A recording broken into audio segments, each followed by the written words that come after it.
For more resources, visit rymonline.org.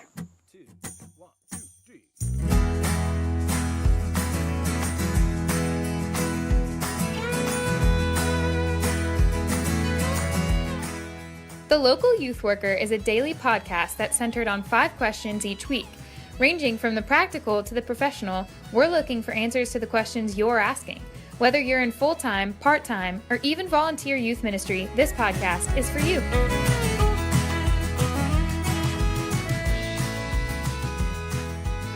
All right, everybody, welcome back.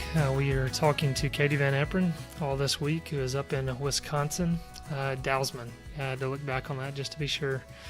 So yesterday we talked with Katie about the best thing that she's done in ministry, and now looking at the worst thing today that you've done in youth ministry.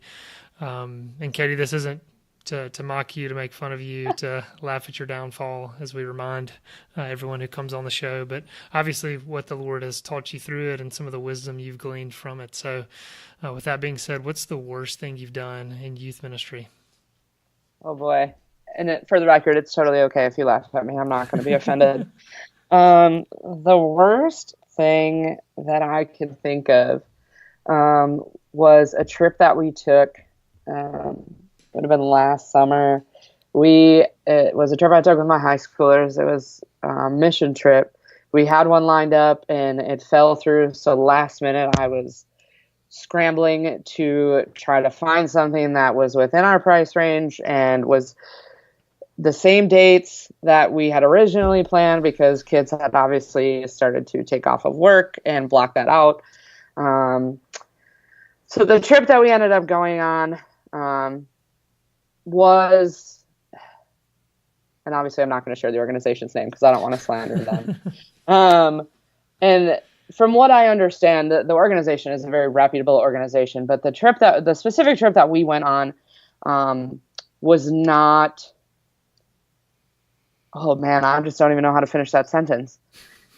There were several things about that trip that were just not at all what I was hoping for the first mission trip that I was taking with my high schoolers on staff. We were the first week of the summer with this trip, which I think was probably a lot of the issues that we were having, which I guess is understandable because it's the first week. So it's kind of you're trying to still figure logistics out, and, the team, the staff of the trip, they're still getting used to things. So I'm sure that was a lot of it.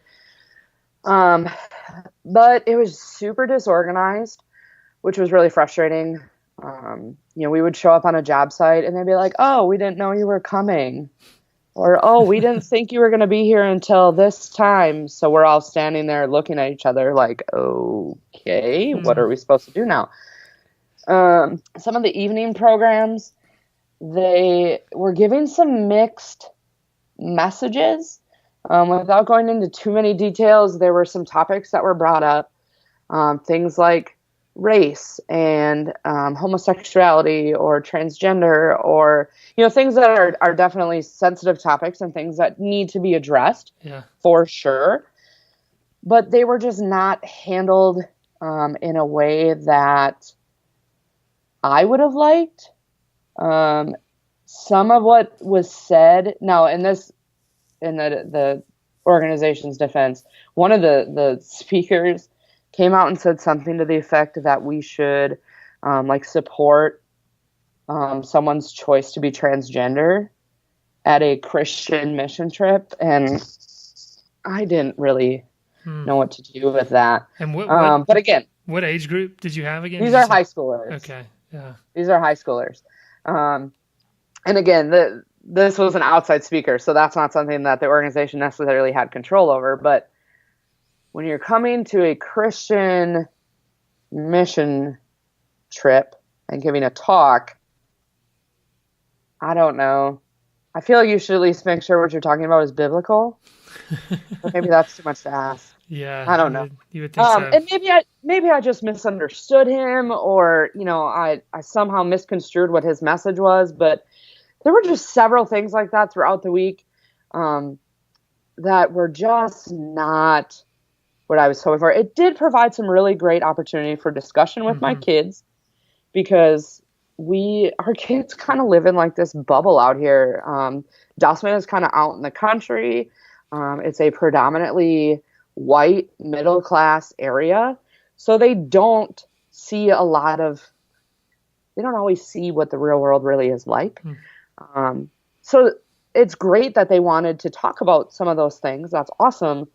But they just, in my opinion, were not handled well. The male chaperone that I had with me was not at all excited about the way things were handled. And just in conversations I had with some of the other adult leaders on the trip from other churches, kind of all felt the same. So, yeah, it was definitely not my favorite trip I've taken with kids. Well, that's hard. I mean, like you said, there was kind of that last minute change, and trying to find something, very last minute can be extremely challenging, especially when you're looking for that specific, week after people have already taken off. So that already puts you in a tough situation. Yeah, it was probably April when I figured out that, this trip that we were going to take, the organization we were going with, I found out had gone bankrupt. So we were not going to be able to do that trip. So, so April to June, we had to scramble. So it was a little crazy. Yeah. But we still learned from it, and we still had, there were still some good experiences and stuff like that as we look back. Because the kids and I have, talked about it a number of times since we've been back. And what's funny, so, it's funny to hear you say that. I can think, when I'm thinking back, there was one mission trip that I took my students on. And it was similar to some of what you're saying. I mean, there were,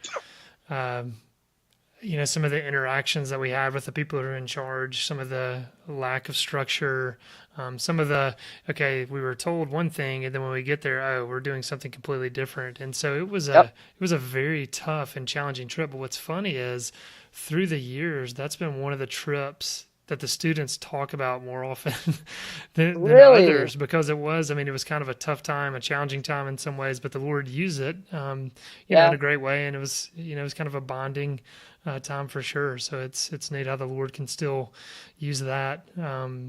Just thinking back to that, your statement about, one of the speakers and them, saying some things that you didn't necessarily agree with. Did that give you some good conversations with the students? Were y'all able to kind of debrief after those talks, and what was that like? Yes, we did. We had, every camp and trip has a different name for it, but that debrief time at the end of the day. And, it did give us a chance to have some conversations.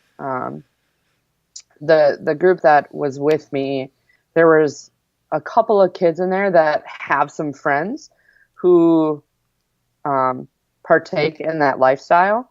And so I think that was a little bit, of a tougher conversation to have, but they were, it wasn't something where they got upset or anything like that.